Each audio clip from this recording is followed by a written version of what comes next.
علیہ وسلم نے فرمایا عزت معاف کرنے میں ہے. عزت کس چیز میں ہے؟ بدلہ لینے میں عزت. یہ حقائق ہے. عزت بدلہ لینے، جس نے ایک تھپڑ کے جواب میں 2 مارے وہ باعزت نہیں. بلکہ مسند امام احمد بن حنبل پڑھی، حضرت موسیٰ علیہ السلام کوہ طور پہ کھڑے، میرے رسول پاک علیہ السلام فرماتے ہیں جناب موسیٰ علیہ السلام نے اللہ کی بارگاہ میں عرض کیا، اے اللہ ساری دنیا کہتی ہے ہم عزت والے ہیں، ہم عزت والے، من اعز عبادک یا اللہ، اے اللہ تو بتا تیرے بندوں میں عزت والا کون ہے؟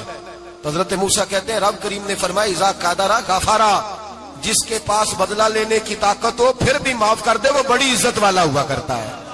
جو اینٹ کے جواب میں پتھر مار سکتا ہو، جو گولی کے جواب کے اندر 15 گولیاں مار سکتا ہو لیکن معاف کر دے وہ بڑی عزت والا ہے. عزت والا ہے جو معاف کرے. حضرت فخر جہاں دہلوی بہت بڑے درویش تھے، سلسلہ عالیہ چشتیہ کا بہت بڑا نام، اور اس صوفی کے آپ حالات پڑھیں تو رب کریم نے بڑا ہی نوازا ہوا تھا. دلی کی جامع مسجد کے خطیب، اور ان کی کرامت یہ تھی کہ جو آدمی آ کے سامنے کھڑا ہوتا تھا نا اسے بتانا نہیں پڑتا تھا کہ میرے دل میں کیا ہے، بتانا نہیں پڑتا تھا. سامنے آ کے کھڑا ہوتا تھا تو حضرت ہاتھ اٹھاتے تھے، کہتے تھے اللہ یہ بے اولاد ہے اسے اولاد عطا کر دے. دوسرا آ کے کھڑا ہوا، خوشی نہیں ہو رہی آپ کو؟ دوسرا آدمی کھڑا ہوا، دوسرا آدمی اس نے آ کے کہا دعا کے لیے سامنے کھڑا ہوا تو حضرت کہنے لگے اے اللہ بیمار ہے. وہ کہتا میرے دل میں بات تھی مجھے بتانی نہیں پڑی. اتقوا فراست المؤمن فانه ينظر بنور اللہ. نبی پاک نے فرمایا مومن کی فراست قلبی سے ڈرا کرو، وہ تو اللہ کے نور سے دیکھتا ہے. نور الہی سے میں بیمار ہوں، کہنا نہیں پڑا، حضرت نے دعا کر دی. اب جب اجتماع زیادہ ہو گیا، لوگ بڑھ گئے، دلی کی جامع مسجد کے باہر بھی صفیں بچھنے لگی، تو بادشاہ کو ٹینشن ہو گئی کہ یہ مولوی میرے لیے مسئلہ ہی نہ بنا دے کل کو. اس نے ایک سازش رچی، ایک طوائف تھی، اس طوائف کو کچھ پیسے دیے، کہنے لگے ایکٹنگ کرنی ہے، کہنے لگی فکر نہ کریں. جمعے کا دن تھا، ہزاروں کا مجمع حضرت کے پیچھے جمعہ پڑھنے آیا. حضرت جمعے کی نماز پڑھا کے سیڑھیاں اتر رہے تھے، سائلین کا رش تھا، ادھر بھی لوگ تھے ادھر بھی لوگ. حضرت جا رہے، حضرت نیچے اتر رہے سیڑھیوں سے، دائیں بائیں لوگ ہیں. وہ بی بی آگے بڑھی اور اس طرح اس نے گفتگو شروع کی جیسے بڑا پرانا جاننے والی ہے. پتہ کیا لفظ ادا کرتی ہے؟ السلام علیکم. وعلیکم. کیسی طبیعت ہے؟ رات تو پھر آپ آ گئے، ملاقات ہی نہیں ہو سکی. وہ معاف کیجئے گا اس وقت اس لیے آئی ہوں کہ آپ رات کو مجھے کھوٹے سکے دے گئے تھے، کھوٹے سکے، تو میں بازار گئی ہوں تو دکاندار نے لیے نہیں، تو یہ کھوٹے سکے. وہ جو دائیں بائیں لوگ تھے نا مد و جزر ہونے لگا، جو پیار میں کچے تھے وہ تڑپنے لگے کہ ہمارا پیر رات کو کہاں ہوتا ہے. ہم نے تو کبھی پوچھا ہی نہیں، ہم تو سمجھتے ہیں حجرے میں ہوتا ہے، یہ رات کو کہاں ہوتا ہے، کہاں ہوتا ہے رات کو. جنہ اندر عشق سمایا اونا نہیں پاج جانا. سارے ایسے نہیں ہوتے. جنہ اندر عشق سمایا اونا نہیں پاج جانا. پاویں سونے ملن ہزارہ آسانی یار بٹاؤنا. کچھ تو کھڑے تھے، کہنے لگے جو مرضی بھی ہو جائے، جو ہم نے دیکھا وہ دیکھ ہی کوئی نہیں سکتا. کوئی جو مرضی، کچھ مد و جزر کا شکار ہے. حالات بدلنے لگے. اب وہ بی بی اس طرح گفتگو کر رہی ہے جیسے بڑی پرانی جاننے والی ہے.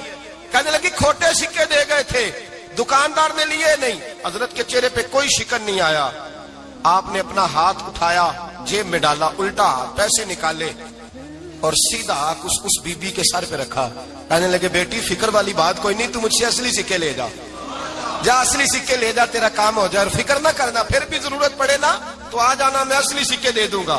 یہ لفظ کہہ کے حضرت نیچے اترے تو وہ دوڑی ہوئی آئی، پلٹ کے آئی، پیروں میں بیٹھی. کہنے لگی بابا تو کس مٹی کا بنا ہے، کس نور سے تیری تخلیق ہوئی ہے، کس حسین مزاج کا تو مالک ہے. میں وہ بی بی جس کو سارے لوگ گندی نظر سے دیکھتے ہیں معاذ اللہ، اور میں فلاں بادشاہ کے کہنے پر ایکٹنگ کرنے آئی طوائف، اور میں تیرے دروازے پہ تجھے بدنام کرنے آئی ہوں اور تو نے مجھے بیٹی بنا لیا ہے. آج تک کسی نے بیٹی نہیں کہا اور تو نے میرے سر پہ ہاتھ رکھ کے کہا بیٹی. یہ لفظ کہے قدموں میں گری، اٹھ کے حضرت نے سر پہ پھر ہاتھ پھیرا، اٹھی، آنسو پونچھے، نقاب اوڑا. کہنے لگی اب میں دلی والوں کو بتاؤں گی کہ فخر جہاں کی بیٹی کس طرح کی ہوا کرتی ہے، اب بتاؤں گی فخر جہاں کی بیٹی کس طرح کی ہوتی ہے. فرمایا میرا مکان اب کسی طوائف کا کوٹھا نہیں رہے گا، میں اسے مسجد بناؤں گی. اب قیامت تک وہاں سے یا درود پڑھا جائے گا یا محمد عربی کے نام کی اذانیں پڑھی جائیں گی. یہ عزت ہے، یہ وقار ہے. بھائی آپ کسی کو معاف کر کے تو عزت لے سکتے ہیں. یہ بھی تو ہو سکتا تھا نا پکڑ لو اس کو، یہ تمہارے پیر پہ الزام لگانے آئی ہے، پکڑو مارو، یہ بھی کام ہو سکتا تھا. لیکن حضرت نے معاف کیا، معاف کیا. امام زین العابدین میرے مصطفیٰ کریم کے نواسے امام حسین کا میدان کربلا میں بچ جانے والے اکیلے بیٹے، اور امام زین العابدین فرماتے ہیں میں اگر 1 مہینہ عمرہ کرنے نہ جاؤں تو حجر اسود میری خواب میں آتا ہے اور مجھے آگے کہتا ہے حضور میری آنکھیں ترس گئی ہیں، مجھے دیدار تو کرا جائے، دیدار تو کرا جائے۔ اور حجر اسود جدھر امام صاحب گھما کرتے تھے، آپ کے حالات میں لکھا حجر اسود بھی ادھر ادھر جاتا تھا طواف۔ اتنی بڑی شخصیت۔ مسجد نبوی سے نکلے تو ایک آدمی نے گالیاں دینی شروع کر دی۔ حضرت پہلے تیز چلتے تھے، جب وہ گالیاں دینے لگا تو آہستہ ہو گئے، وہ دیتا رہا۔ جب آپ کا گھر آ گیا تو آپ فرمانے لگے بھائی میرا مکان آ گیا ہے، کوئی بات اور کرنی ہو تو کر لے، میرے بچوں نے سن لیا تو تجھ سے ناراض ہوں گے۔ اور پھر وہ شخص کہتا جب یہ لفظ کہے نا تو مجھ پہ سختہ طاری ہو گیا، یہ کیا کہہ رہے ہیں؟ ہم تو دشمن کو بھی پاکیزہ سزا دیتے ہیں، یہ کیا کہہ رہے ہیں؟ حضرت نے کہا کوئی بات کرنی ہو تو کر لے، میرا مکان آ گیا ہے۔ وہ کہتا میں اس بات پہ بھی سختے میں تھا۔ تھوڑی دیر گزری تو فرمانے لگے بھائی ابھی تو نے میرے وہ عیب بیان کی ہے جن کا تجھے پتا تھا، میرے اندر تو اور بڑیاں کوتاہیاں پائی جاتی ہیں، اور بڑیاں کمیاں، بڑی پتا سارا ہے سردار مکیتیاں دا من نانم کے من دانم، تجھے کیا پتا میرے تو بڑے عیب چھپے ہوئے ہیں۔ وہ شخص کہتا ہے مجھ پر دوسرا بم گرا تو پاک محبوب کا پاک نواسا، پاک فاطمہ کے پاک پوتے اندر گئے، کہنے لگے ٹھہر جا، جانا نا، رک میں آیا، کہتے اندر گئے، 1 بوتل سرکے کی لائے، 1 بوتل شہد کی لائے، 5 کلو کھجوریں لائے، میرے ہاتھ میں تھمائی، کہنے لگے تحفہ ہے۔ کہتے ہیں میں اب تو ماری گیا، میں نے کہا حضور یہ کیا ہے سارا کچھ، میں گالیاں دے رہا تھا۔ آپ فرمانے لگے جو تو کر رہا تھا وہ تیرا کردار ہے اور یہ جو میں نے کیا ہے یہ میرا کردار ہے، اس لیے کہ میرے دادا مولا علی شیر خدا حل عطا مشکل کشا، حضرت علی نے نصیحت فرمائی تھی کہ بیٹا جو گھر آئے وہ خالی ہاتھ نہیں جانا چاہیے، جو دروازے پہ آئے وہ خالی ہاتھ نہیں جانا چاہیے۔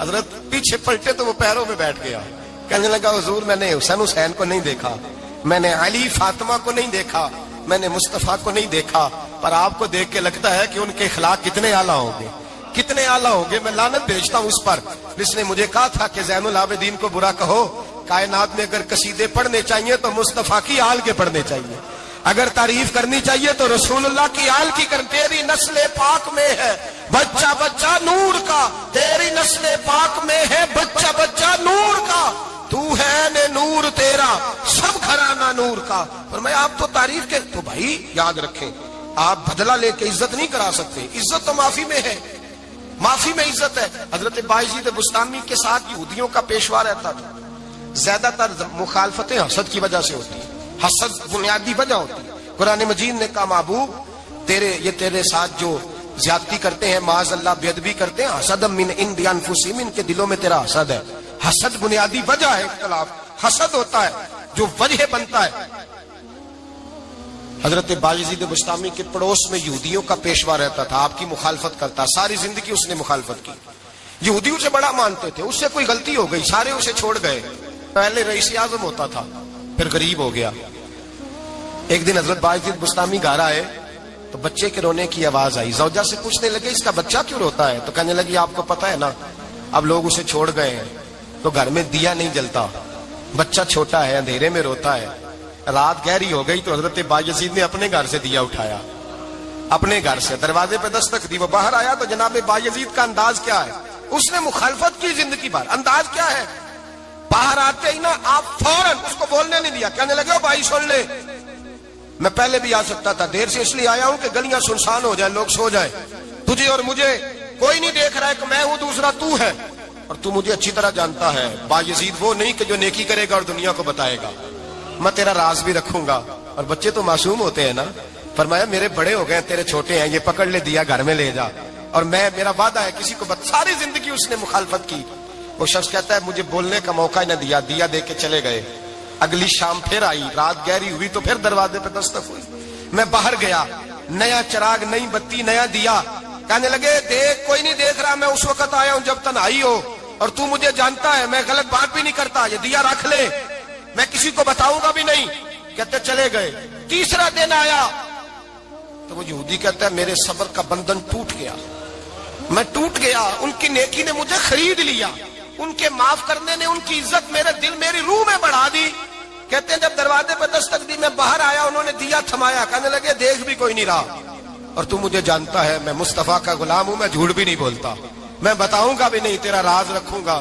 کہتے انہوں نے دیا تو اس یہودی پیشوا نے شور مچانا شروع کیا, کہنے لگا مسلمانوں باہر نکلو, یہودیوں باہر آؤ, عیسائیوں باہر آؤ. شور مچ گیا, لوگ چھتوں پہ چڑھ گئے. کیا ہوا؟ کہنے لگا یہ بایزید ہے, میں یہودیوں کا پیشوا ہوں. میں نے ساری زندگی جھوٹے الزام لگائے, ساری زندگی اس کو بدنام کرنے کا ہر حربہ استعمال کیا, جو مجھ سے بن سکتا تھا میں نے کیا. پر یہ عجیب شخص ہے, یہ پرسوں بھی مجھے دیا دے گیا ہے, آج بھی دے گیا ہے, کل بھی دے گیا ہے. میں ساری زندگی اسے رلاتا رہا, اور اس نے میرا چھوٹا سا بچہ بھی میرے بچے کا رونا بھی اس سے برداشت نہیں ہوا. میں تم سب کو گواہ بنا کے کہتا ہوں میں جھوٹا ہوں, بایزید سچے ہیں, ان کا مذہب بھی سچا ہے, قرآن بھی سچا ہے, اسلام بھی سچا ہے, اور جس مصطفیٰ کا یہ کلمہ پڑھتے ہیں وہ محبوب بھی بڑا سچا ہے. یہ سچے دین کے ماننے والے ہیں. کہنے لگے میں تمہیں گواہ بنا کے مصطفیٰ کا کلمہ پڑھتا ہوں اور تمہیں بتاتا ہوں کہ آؤ سارے در رسول پہ جھک جائے. بھائی یاد رکھیں, سمجھیں, غور کریں. عزت درگزر سے, اب اس پر میں زیادہ بات نہیں کر سکتا, عزت درگزر سے ملے گی. ایک تو آپ کو عزت عاجزی سے ملے گی, تقوی سے ملے گی, عزت درگزر سے ملے گی, عزت قناعت سے ملے گی, عزت کم بولنے سے ملے گی. اور اگر زیادہ عزت لینی ہے اور عزت اتنی لینی ہے کہ چھا جاؤ دنیا میں, اگر چھا جانے کا شوق ہو نا تو پھر رب فرماتا ہے میرے مصطفیٰ کی غلامی کر لو, پھر میرے نبی کے ہو جاؤ. قل ان کنتم تحبون اللہ فاتبعونی یحببکم اللہ. فرمایا تم میرے نبی کے ہو جاؤ, دنیا بھی تمہاری اور دنیا بنانے والا خدا بھی تمہارا ہو جائے گا. تم میرے غلامی مصطفیٰ میں عزت ہے, رسول اللہ کی نوکری میں, اور قسم اللہ کی بڑی عزت ہے, بڑی عزت ہے, بڑا وقار ہے, بڑا پیار, بڑا حسن ہے, بڑی رعنائی, بڑا ٹھہراؤ ہے. یار وہ جو لوگ کہتے ہیں نا میں پتہ نہیں کون ہوں, کہاں کا رہنے والا ہوں, یار نہیں لوگ پوچھتے تو کون تھا, تیری برادری کیا ہے, تو کہاں کا ہے, نہیں پوچھتے. تیرے لبوں پہ اگر ذکر مصطفیٰ ہے تو دنیا تیری غلام ہے, اگر تو حضور کا ہے تو پھر سارے دامن مصطفیٰ سے جو بھی لپٹا وہ یگانہ ہو گیا, اور جس کے حضور ہو گئے اس کا زمانہ ہو گیا, جس کے حضور ہو گئے اس کا. اقبال کہتے ہیں قوت عشق سے ہر پست کو بالا کر دے, اور دہر میں اس میں محمد سے اجالا کر دے. کی محمد سے وفا تو نے تو ہم تیرے, کی محمد سے وفا تو نے تو ہم تیرے. یہ جہاں چیز ہے کیا لوح قلم تیرے. رسول اللہ کی غلامی عزت دیتی ہے, نبی پاک کی نوکری, اللہ کرے آپ بول پڑے آمین کہنا. نبی پاک کی غلامی عزت ہے, حضور کی غلامی. یار بندہ بالکل بے عمل ہونا, بالکل تو میری طرح داڑھی رکھ کے پگڑی باندھ کے باس میں بھی چڑھ جائے تو کئی لوگ سیٹیں خالی کر دیتے ہیں, کہتے ہیں بزرگوں یہاں آ جائے, حضرت جی یہاں آ جائے. تو پھر عزت کس چیز کی ہوئی, سنت مصطفیٰ کی ہوئی نا, پھر عزت نبی پاک کی سنت کی ہوئی نا, وقار کی ہوئی نا. ایک صاحب ایک بچے نے داڑھی رکھ لی تو مجھے آ کے کہنے لگے حضرت جی لوگ بڑے بڑے لقب دینے لگے ہیں. میں نے کہا کیا, کوئی کہتا ہے حضرت صاحب, کوئی کہتا ہے قاری صاحب, کوئی کہتا ہے حافظ صاحب, کوئی کہتا ہے علامہ صاحب. تو میں نے کہا تیری موج نہیں بن گئی, 4 سالوں میں حفظ ہوتا ہے, تجھے مفت کا لقب مل گیا ہے. سے نظامی 8 سال میں ہوتا ہے, مفت کا علامہ بن گیا ہے, تجھے وقار نہیں دے دیا اللہ تعالیٰ نے. عزت میرے اعلیٰ حضرت فرماتے ہیں عزت در رسول پہ ہے, عزت حضور کی. اور اعلیٰ حضرت نے ایک بات لکھی ہے بڑی قیمتی, اور میں نا جب کبھی پریشان ہوتا ہوں نا تو میں یہ والی بات کھول کے پڑھتا ہوں. اعلیٰ حضرت یہ بات ڈھارس بندھاتی ہے, ڈھارس توانائی دیتی ہے, پورا مضمون باندھا ہے. اعلیٰ حضرت کہتے ہیں بیروپیہ تھا مداری, روپ بدل بدل کے دکھایا کرتا تھا, بادشاہوں سے انعام لیتا تھا. ایک دن اورنگزیب عالمگیر کے پاس آ گیا, کہنے لگا میں روپ بدلوں گا, اگر آپ پہچان نہ سکے تو میں انعام لوں گا. آپ نے فرمایا میں کوئی ایسے ویسا بادشاہ نہیں, کہا مجھے دھوکہ دینا مشکل ہے. کہا نہیں میں روپ بدلوں گا. حضرت اورنگزیب عالمگیر بڑے نیک بادشاہ گزرے, بڑے پرہیزگار آدمی. وہ بے روپیہ کہنے لگا میں روپ بدلوں گا, آپ نہیں پہچان سکیں گے. فرمایا چل جتنا تیرے اندر زور ہے لگا لے. حضرت نے اعلان کیا کہ میں نے فوجی بھرتی کر دے, 2 ماہ کے بعد ٹیسٹ ہوگا. وہ 2 مہینے دوڑتا رہا, رنگ روپ بناتا رہا, آیا ٹیسٹ دینے, 2-3 سپاہیوں کا امتحان لیا. اس کی باری آئی تو 10 روپے دیے, کہنے لگے تیرے آنے جانے کا کرایہ میں نے تجھے پہچان لیا ہے. کچھ دنوں کے بعد جانے لگے سفر پر تو بھکاری آ گئے خیرات مانگنے. اس نے بھی سارے منہ پر سیاہی مال لی, کپڑے پھاڑ لیے, سر کے بال منڈا لیے, بھویں تک کٹا لی, بدرنگ ہو کے آیا. کاسا آگے کیا تو حضرت نے 10 روپے ڈالے, کہنے لگے تیرے آنے جانے کا کرایہ میں نے پہچان لیا ہے.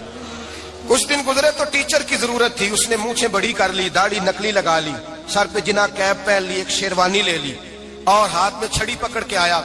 کہنے لگا میں استاد ہوں، 2-4 بندوں کا امتحان لیا، اس کی باری آئی تو 5 روپے دیے، 10 روپے دیے، کہا تیرا کرایہ میں نے پہچان لیا۔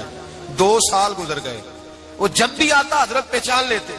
ایک دن سفر پہ جا رہے تھے، بہت بڑا لشکر تھا، جہاد کرنے جا رہے تھے اورنگزیب عالمگیر، تو دیکھا ایک پہاڑی ہے، پہاڑی پہ لوگ جا بھی رہے ہیں آ بھی رہے۔ اورنگزیب عالمگیر پوچھنے لگے یہاں کیا ہے؟ کہنے لگے ایک بابا جی بیٹھے ہیں دعا کرتے ہیں، اللہ کے نیک بندے ہیں۔ اورنگزیب کہنے لگے یار پرانے لوگ سارے ہی اللہ والوں کو مانتے، یہ بھی مصیبت آئی ہے جتنی نہیں آئی ہے، سارے لوگ ہی مانتے۔ کہنے لگے ذرا میں دعا نہ کرا لوں، اچھے کام جا رہا ہوں۔ اورنگزیب بادشاہ تھے، بادشاہ لوگ نازک مزاج ہوتے ہیں، گھوڑے سے اترے، بڑی مشکل سے پہاڑی پہ چڑھے، اوپر گئے تو لائن لگی ہے، بابا جی غار میں بیٹھے۔ کہنے لگے میں نے ملنا، میں اورنگزیب ہوں۔ انہوں نے کہا ہمارا بابا اس طرح کا پیر نہیں کہ امیر آئے تو رنگ اور ہو، غریب آئے تو اور ہو، یہاں اگر ملنا ہے تو لائن میں لگ جاؤ، سب ایک جیسے۔ اب لائن میں کھڑے ہو گئے، 50 آدمی آگے تھے، کہتے ہیں 51واں نمبر تھا، تھک گیا دھوپ میں کھڑا کھڑا۔ جب میں پہنچا غار کے دہانے تو میں نے بابا جی کے چہرے پہ نظر ڈالی تو بڑا نورانی چہرہ، بڑی خوبصورت لب و لہجہ۔ میں نے کہا میرے جیسا آدمی بھی پگڑی باندھ لے تو اچھا لگنے لگ جاتا ہے، بڑا خوبصورت انداز۔ کہتے ہیں میں ان کے پاس اتحیات کی حالت میں بیٹھ گیا، میں نے کہا حضور میں جا رہا ہوں جہاد کرنے، دعا کرنا۔ بزرگوں نے ہاتھ اٹھائے، اللہ اس کی مدد فرما، دین کو غلبہ عطا فرما، اسے دین کا سچا پکا سپاہی بنا۔ پھر تھپکی دی، 2-4 نصیحتیں بھی کر ڈالی، دیکھنا ظلم نہ کرنا، زیادتی نہ کرنا، جب تو جیت فخر نہ کرنا، غرور نہ کرنا، نصیحتیں بھی کر دی۔ کہتے ہیں اب جب میں اٹھا تو 2-4 دینار بطور نذرانہ مسلح کے نیچے رکھے، اور الٹے قدم جب میں غار سے اترا انہوں نے رومال جھاڑا اور اٹھ کے کھڑے ہو گئے، کہنے لگے آج نہیں تو نے پہچانا، آج نہیں تو نے پہچانا، میرا انعام بنتا ہے، آج نہیں پہچانا، لا پیسے۔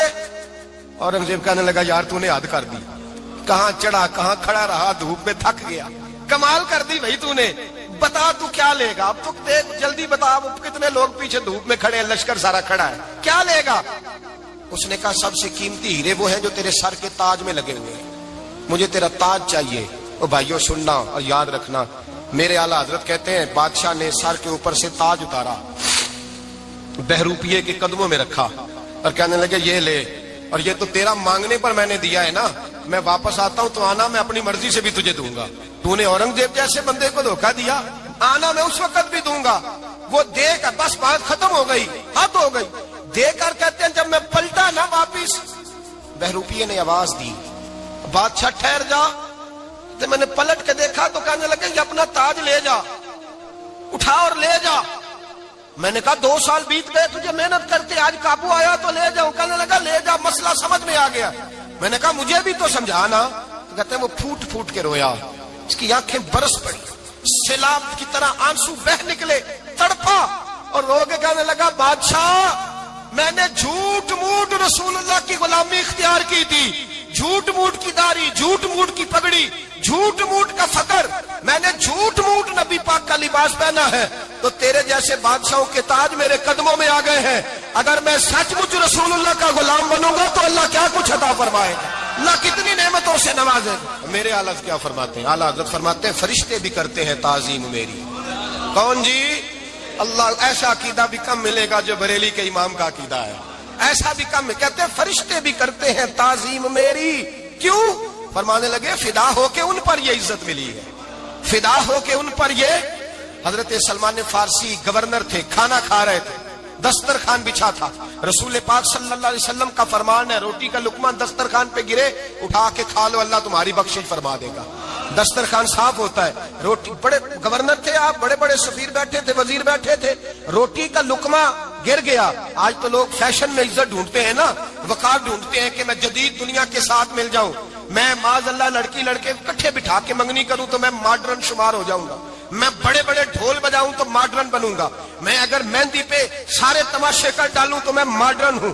دیکھو عزت کس بات میں۔ حضرت سلمان فارسی روٹی کھا رہے تھے، سفیر وزیر نہ جانے بڑے بڑے لوگ بیٹھے تھے، کھانا کھاتے کھاتے لقمہ گرا دسترخوان پہ، حضرت سلمان فارسی نے سمیٹا، منہ میں رکھا، پھر انگلی مار کے دسترخوان صاف کیا۔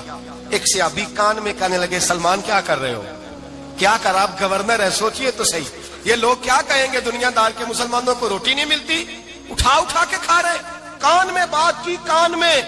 حضرت سلمان فارسی کان میں جواب دے سکتے تھے، کہہ سکتے تھے نہیں ایسے ہی کرنا ہے، انہوں نے کان میں بات کی، لیکن جناب سلمان فارسی اعلیٰ اعلان بولے کہنے لگے ان 4 5 6 دنیا داروں کے لیے میں اپنے نبی کا طریقہ چھوڑ دوں, اپنے رسول کی سنت چھوڑ دوں؟ یہ 4 5 دنیا داروں میں کھجوریں اتارتا تھا, نوکریاں کرتا تھا. یہ جو میرے سر پر عزت کے بال ہیں یہ محمد عربی کے اگائے ہوئے ہیں, رسول اللہ کے اگائے ہوئے ہیں. اور بھائیو حد ہو گئی. حضرت بلال رضی اللہ تعالیٰ, حضرت بلال آئے جناب عمر سے ملنے. کیسے وہ کس طرح بھی آئے تو عمر خاطر میں نہ لائے, پر بلال حبشی دروازے پہ داخل ہوئے تو فاروق اعظم نے کرسی چھوڑ دی, ہاتھ باندھ کے کونے میں کھڑے ہو گئے. کالا رنگ ہے, نام بھی لکھنا نہیں جانتے, زمانے میں تعارف کوئی نہیں. حضرت عمر نے ہاتھ باندھا ہے. لوگ کہنے لگے عمر تو کیسے ہو, کس طرح سے نہیں ڈرتا, یہ کون آ رہا ہے جس کے لیے تیرا اتنا استقبال ہے؟ حضرت عمر کہنے لگے چپ کر جاؤ, اس کی بات نہ کرنا, اسے آنے دو, اس کی بات نہ چھیڑنا. حضرت سیدنا بلال آئے, کہنے لگے امیر المومنین کیا کر رہے ہو؟ فرمایا نہیں چپ کر یار. بازو پکڑا, اپنی کرسی پہ بٹھایا. حضرت بلال کہنے لگے حضور میں غلام ہوں, مجھے تو طریقے بھی نہیں آتے ان کرسیوں پہ بیٹھنے کے, میں تو غریب ماں کا بیٹا, غلام باپ کی اولاد, سلیقہ, یہ آپ کیا کر رہے ہیں؟ تو حضرت عمر کہنے لگے بلال تھا تو غلام ہی, پر جب سے مصطفیٰ کا غلام بنا ہے تو ہمارا امام بن گیا ہے, اب تو امام ہے رسول اللہ کی امت کا. فرمایا وہ مجھے دن یاد ہے جب مکہ فتح ہوا تھا, بت ٹوٹ گئے تھے, بڑے بڑے سردار تھے, اور میرے نبی نے فرمایا بلال سے کہو کعبے کی چھت پہ چڑھ کے اذان دے. تو لوگوں نے کہا حضور یہ سارے جل گئے ہیں, کسی اور کی ڈیوٹی لگا دے. حضور نے فرمایا چپ کرو, بدر میں مار کھا کے اذان پڑے تو بلال, احد میں پتھر برسے اذان پڑے تو بلال, تپتے صحراؤں میں پڑے تو بلال, ہر جگہ مار کھائے تو بلال. اور آج اگر اللہ نے عزت دی ہے تو میں لوگوں کو دیکھ کے بلال کو عزت نہ دوں؟ میں بتانا چاہتا ہوں کہ رسول اللہ کی غلامی میں عزت ہے. فرمایا کوئی اوپر نہیں چڑھے گا, ابو بکر بھی نیچے, عمر بھی نیچے, عثمان و علی, طلحہ اور زبیر بھی نیچے. آج یہ حبشی غلام کعبے کی چھت پہ چڑھے گا اور میں دنیا کو بتاؤں گا کہ اصل عزت اسی کے پاس ہوتی ہے جو رسول اللہ کا غلام ہوا کرتا ہے. بھائی یاد رکھیں عزت حضور کی غلامی میں ہے. نہ یہ دیکھو میری برادری کیا کہتی ہے, رمضان کا مہینہ ہے, 10واں روزہ ہے, حضرت خدیجہ کا یوم وصال ہے, نہ دیکھو دنیا کیا کہتی ہے, یہ دیکھا کرو رسول اللہ کیا کہتے ہیں.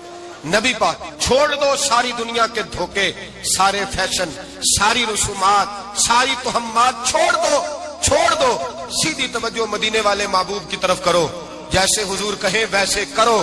اول کا نہیں تھا حضور, اللہ نے آپ کو جوان اور خوبصورت بیویاں دی ہیں, پر میں جب بھی سنتی ہوں جناب خدیجہ کا ذکر ہی سنتی ہوں. میں نے رشک کے انداز میں کہا, کہتی میں بات کیا کہ خاموش ہو گئی, اور جب میں نے نظر اٹھا کے دیکھا تو حضور کی آنکھوں میں آنسو. نبی پاک صلی اللہ علیہ وسلم کا یہ انداز دیکھا تو میں نے کہا حضور میں رب رسول کی بارگاہ میں توبہ کرتی, اب تو رو دیے. تو حضور فرمانے لگے عائشہ یہاں جو بھی آیا ہے نا وہ سکھوں اور آسانیوں کے دنوں میں آیا ہے, اور خدیجہ میری ان دنوں کی ساتھی تھی جو میرے تکلیف کے دن تھے, میری آزمائشوں کی, میری پریشانیوں کی میری ساتھی تھی. جب لوگ مجھے تکلیف دیتے تھے میں گھر جاتا تھا تو مجھے کہتی تھی حضور آپ تو صلہ رحمی کرتے ہیں, غریبوں کا بوجھ اٹھاتے ہیں, آپ تو لوگوں کے ساتھ محبت سے پیش آتے ہیں, حضور آپ پریشان نہ ہو, آپ کا رب آپ کو ہمیشہ عزت ہی عطا فرمائے گا. فرمایا وہ میری تکلیفوں کی اسے کیسے, میرے بھائی رشک کیا لوگوں نے ایک دوسرے پر, حسد نہیں کیا. ہم تو نا جی اپنی مرضی کے فیصلے کرتے کرتے پیچھے رہ گئے. ہم نے لوگوں کو پیچھے کرنے کا سوچا تھا لیکن ہم سب سے پیچھے رہ گئے. ہم نے سیاست اور سازش کی تھی کہ کچھ لوگوں کے دلوں پہ پیر رکھ کے میں اپنا قد اونچا کروں گا, کچھ کے سینوں پہ پیر رکھ کے, لیکن ایسا نہیں ہوتا, یہ ہوتا نہیں. آپ کسی کی جگہ نہیں لے سکتے اس لیے کہ رب نے سب کی جگہ اپنی اپنی بنائی ہوئی, سب کی جگہ. ہاں ایسا ضرور ہوتا ہے کہ کئی دفعہ نا ہم اپنے مقام کو گرا لیتے ہیں. وہ کسی نے کہا تھا کہ ایسا نہیں کہ تیری جگہ کوئی اور آ گیا, لیکن تیرا مقام بھی اب تیرا نہیں رہا. ہوتا یہ ہے کہ ہم نہ گرا لیتے ہیں اپنے آپ.